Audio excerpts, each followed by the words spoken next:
copinho d'água pode cair? Já pode. Então, hoje a gente vai conversar aqui nessa série o Marcelo Labanca Correia de Araújo. O Marcelo, ele tem pós-doutorado na Universidade de Pisa, na Itália, bem recente, 2013. É doutor em Direito e mestre pela Universidade Federal de Pernambuco, em 2008, o doutorado, e em 2002, em 2013. Só que o mestrado tem uma característica: parte das disciplinas do mestrado na UFPE, essa parte foi cursada no mestrado na Universidade Federal de Minas Gerais. Eu começo com isso, Labanca. Primeiro, te agradecendo por ter vindo e me explica para mim e para o pessoal que está aqui assistindo, como é que funciona isso. Fez um mestrado, parte na UFPE e a outra parte em Minas Gerais, na Federal de Minas Gerais. Tudo bem. Para mim, eu queria, antes de qualquer outra coisa, dizer que para mim é um prazer estar aqui com você, que conheço já de algum tempo, e é uma grande honra poder ser ouvido, né? Ser entrevistado e dar a minha contribuição para esse programa. Na verdade, eu era aluno da Federal de Minas Gerais. Eu passei no concurso de procurador do Banco Central muito jovem, aos 22 anos, e tinha acabado de entrar no mestrado da UFPE, isso em fevereiro, março de 98. Então, quando eu entrei, poucos meses depois, 2 meses depois, aí eu tomei posse em Minas Gerais. Então, eu era aluno da Universidade Federal de Pernambuco, mas eu tive que tomar posse em Belo Horizonte, no cargo de procurador. E lá chegando, eu cursei as disciplinas do mestrado em Direito na Universidade Federal de Minas Gerais. E depois depois que eu consegui minha remoção como procurador do Banco Central para Recife, eu trouxe as disciplinas que eu cursei na UFMG para Recife e defendi a dissertação aqui. Na verdade, é aquilo que se chama hoje em dia de mestrado sanduíche ou doutorado sanduíche. O que é isso? Sanduíche. Muita gente fala: vou fazer um doutorado sanduíche no exterior, vou fazer um doutorado sanduíche em tal canto. Não é que você vai começar a fazer um doutorado no exterior, em alguma outra universidade que não a sua. O sanduíche é porque você pensa assim, pensa num sanduíche e você começa na sua faculdade e termina na sua faculdade.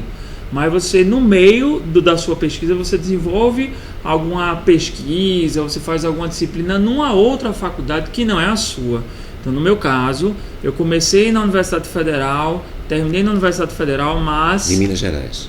Na Universidade Federal de Pernambuco. Eu comecei na Universidade Federal de Pernambuco e terminei na Universidade Federal de Pernambuco. Mas o miolo eu cursei na Universidade Federal de Minas Gerais. Eu cursei 8 disciplinas na UFMG.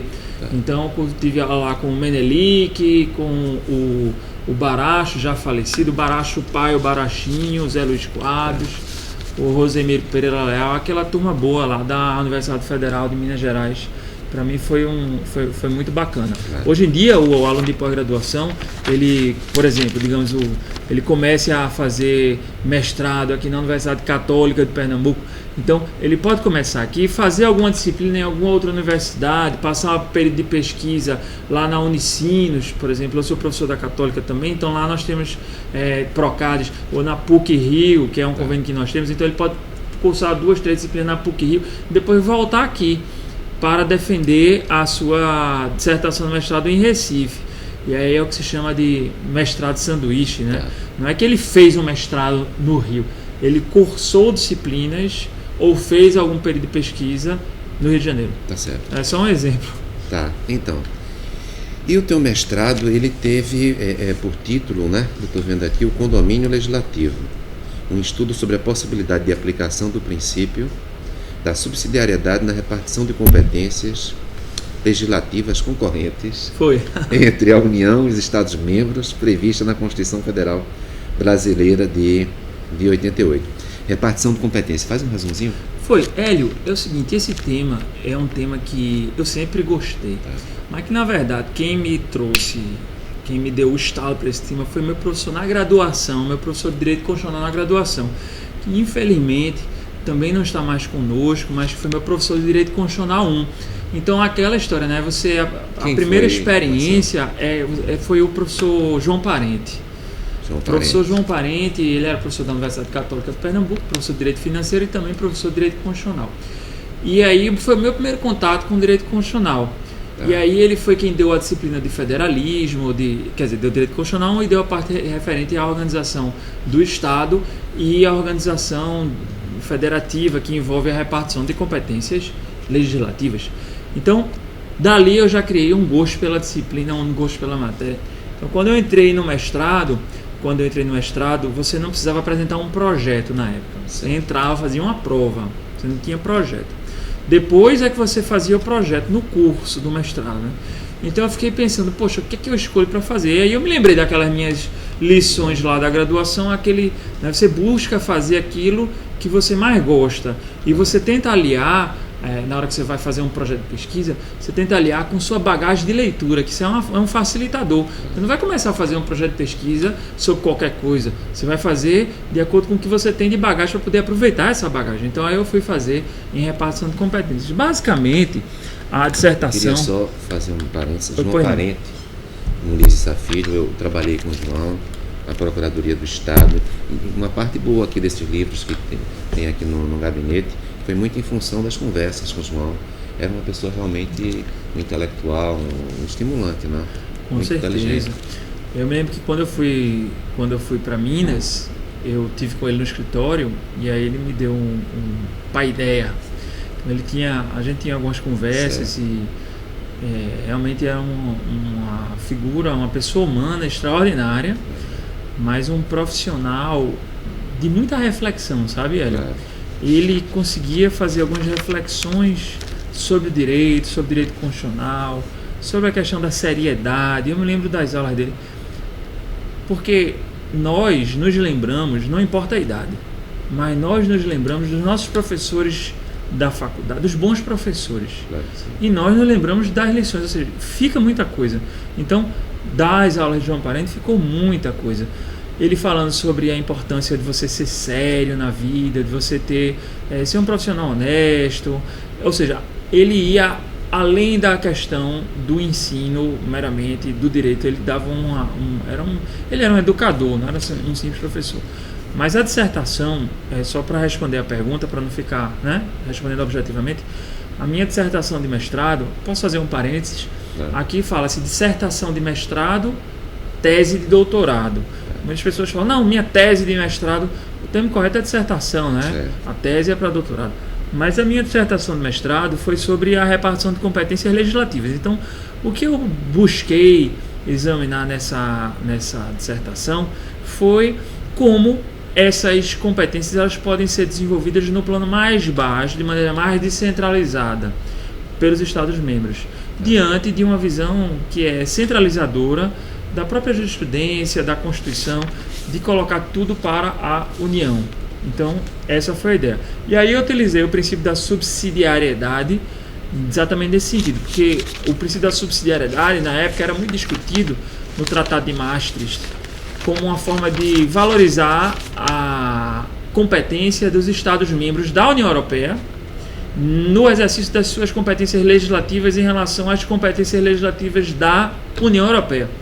Então, eu procurei essa formulação teórica do princípio da subsidiariedade que veio das encíclicas papais, na verdade, e foi colocado lá no Tratado de Maastricht, para trazer aqui para o Brasil, examinando de que forma a gente poderia empregar esse princípio da subsidiariedade para que os Estados-membros eles pudessem ter algum tipo de respiro, eles pudessem respirar no desempenho de competências legislativas e de outra maneira, né, para que a União não pudesse exaurir legislando tudo que pudesse ser legislado.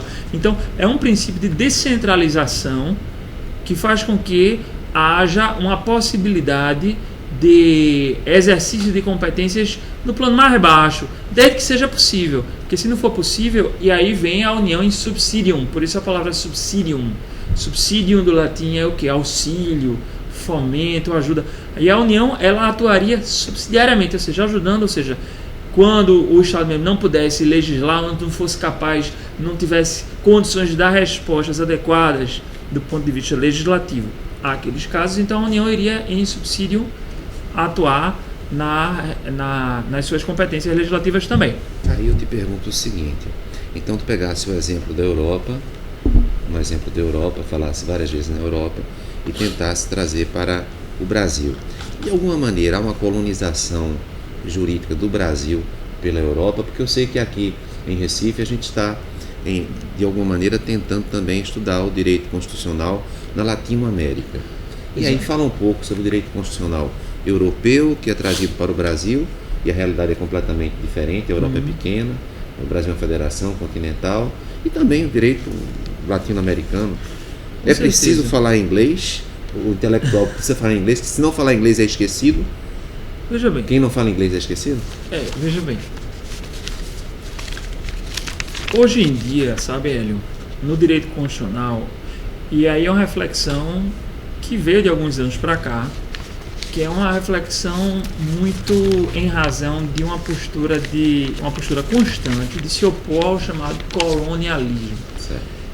E aí você tem as teorias do descolonialismo ou do decolonialismo, uma visão descolonial ou decolonial. Há autores que fazem distinções, dizendo que o correto seria, não é que haja um correto, mas seria mais apropriado falar em decolonial e não descolonial, porque o descolonial significaria, ou um pós-colonialismo, significaria situar o colonialismo em um momento histórico passado, e que agora a gente estaria vivendo um processo de desconstrução do colonialismo, ou um processo de pós-colonialismo. No entanto, o decolonial não. O decolonial seria a aceitação de que o colonialismo ainda persiste e que existem visões ainda extremamente coloniais. Hoje em dia, o Brasil ainda é colônia, ou seja, não deixou de ser colônia, e, portanto, teria essa visão de um novo constitucionalismo latino-americano que teria uma pegada decolonial e não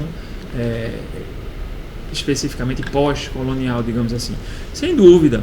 Hoje em dia as reflexões, e aí respondendo diretamente a sua pergunta, hoje em dia as reflexões elas se voltam muito mais para que o constitucionalismo possa criar aqui na América Latina soluções adequadas aos nossos próprios problemas, sem se virar para o constitucionalismo criado no hemisfério norte. Então, fala-se em novas epistemologias do Sul, como, por exemplo, Boaventura de Souza Santos trabalha muito com isso, que é exatamente a possibilidade de você criar pensamentos próprios, típicos, ou epistemologias próprias do Sul, ou seja, do hemisfério Sul, uma construção conceitual, um pensamento não hegemônico, digamos assim, em relação à aceitação de tudo aquilo que vem da Europa ou dos Estados Unidos, para que possamos dar aos nossos próprios problemas as nossas próprias soluções. Aí eu te pergunto o seguinte: Argentina, Peru, Venezuela, essas sociedades, elas podem ser reconciliadas, Brasil, não é? Como é possível falar em conciliação ou reconciliação em uma sociedade em ebulição, como por exemplo nesses países? Como é que isso funciona? Essas novas constituições estão conseguindo isso? Veja, uma sociedade brasileira, colombiana, venezuelana é uma sociedade complexa. Tá. Então o Brasil, por exemplo, ele tem uma disparidade social imensa. Então o que é conciliar?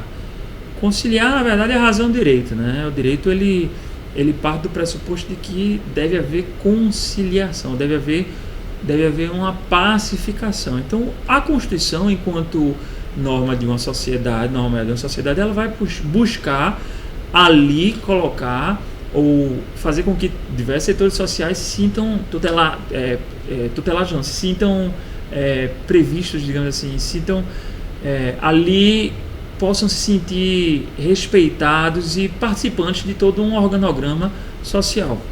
Então, se você pegar, por exemplo, o Estado Plurinacional Boliviano, você tem um constitucionalismo que existe a previsão não só do pluralismo, mas do respeito da participação de comunidades indígenas.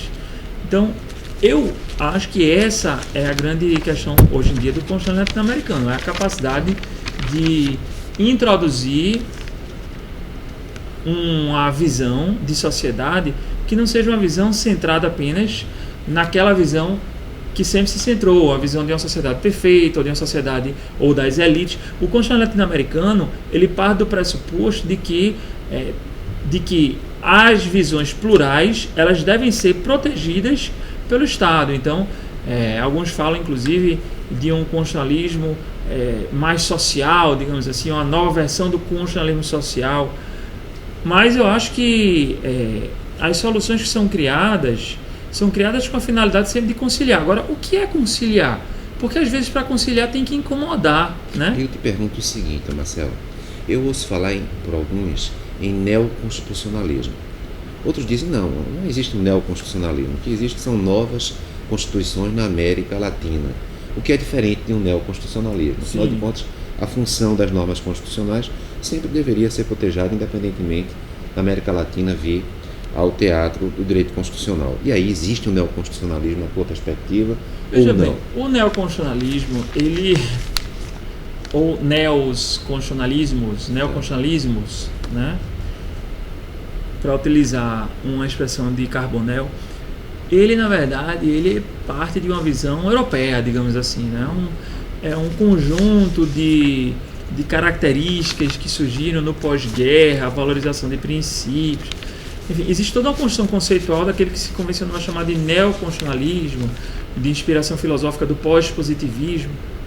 Neoconstitucionalismo é uma coisa, novo constitucionalismo latino-americano é outra coisa. O novo constitucionalismo latino-americano, você vai introduzir discussões sobre direitos indígenas, participação, você vai discutir a possibilidade de lei de meios, você vai discutir um constitucionalismo social que possa favorecer as comunidades tradicionalmente menos favorecidas nesse processo de inclusão dentro da própria Constituição. Você vai discutir a possibilidade de participação no processo de formação ou de reformulação da Constituição. Então é um constitucionalismo popular, sabe, Hélio? O novo constitucionalismo latino-americano, ele na verdade é um constitucionalismo popular. Ele parte do pressuposto de que, inclusive, ele gera uma revalorização do próprio poder legislativo em detrimento do poder judiciário. Eu te pergunto, Marcelo, duas coisas dentro dessa ideia que você abordou agora, que são as seguintes.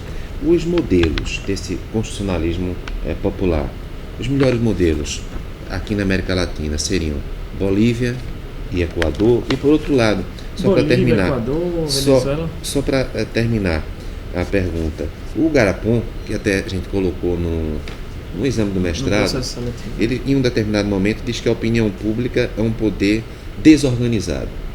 E aí, como é que a gente fala no constitucionalismo popular?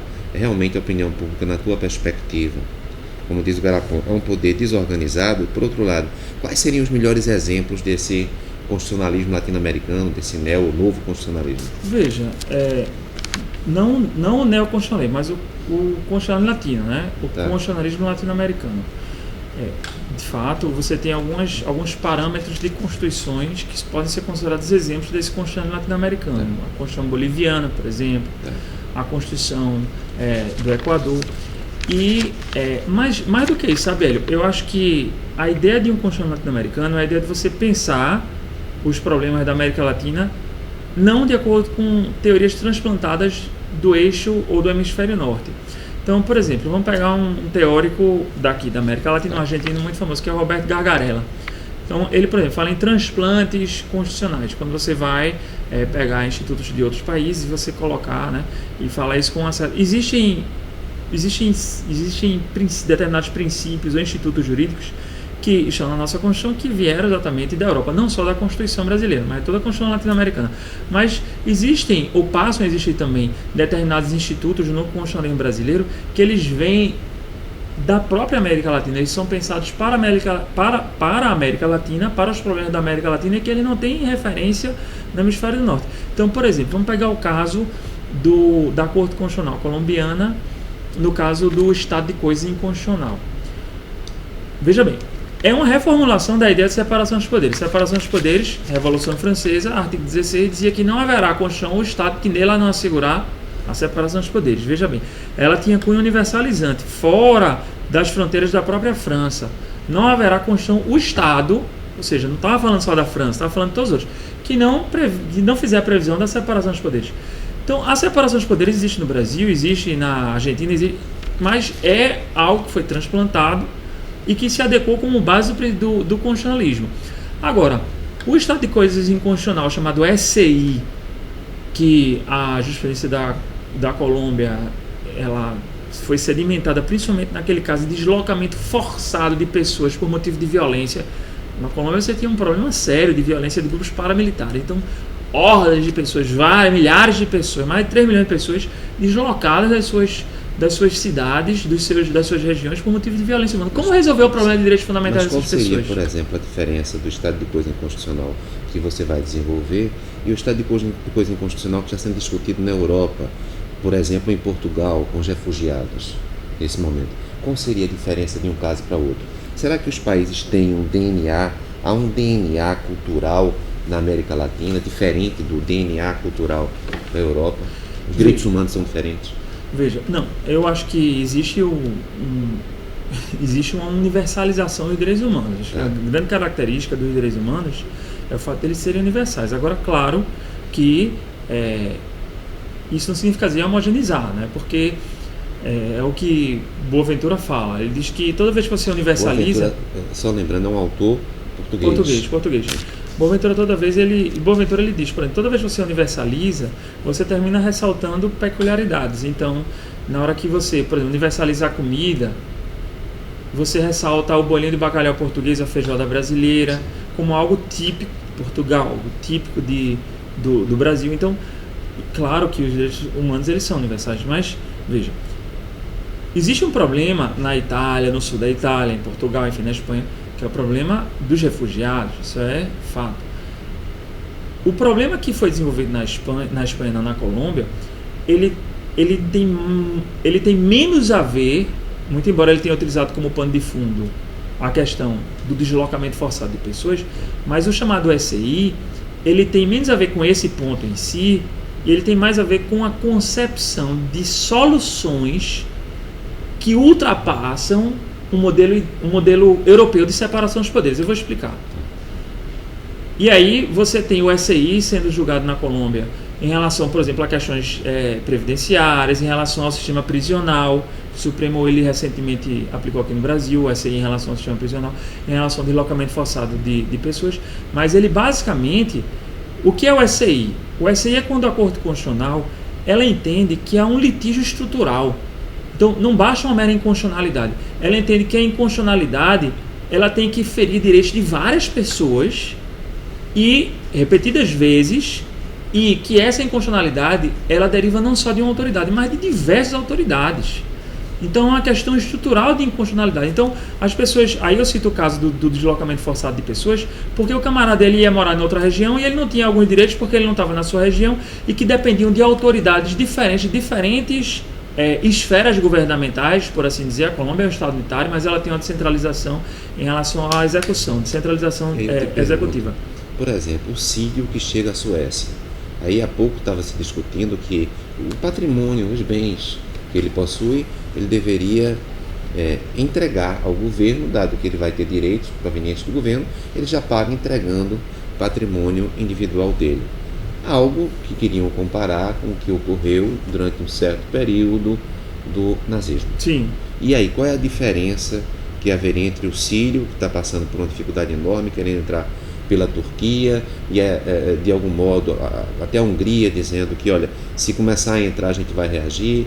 Um deputado alemão, olha quantos países. É verdade. Um deputado alemão dizendo, olha, se entrar e não responder a nossa autoridade, alguns vamos que nem atirar. aceitam, não é? Alguns que nem aceitam a entrada. Muito fortemente. Né? Isso é uma questão que, veja bem, isso é uma questão que envolve países diferentes. Então a questão, ela ganha uma outra dimensão do que o deslocamento forçado que houve na Colômbia. Certo.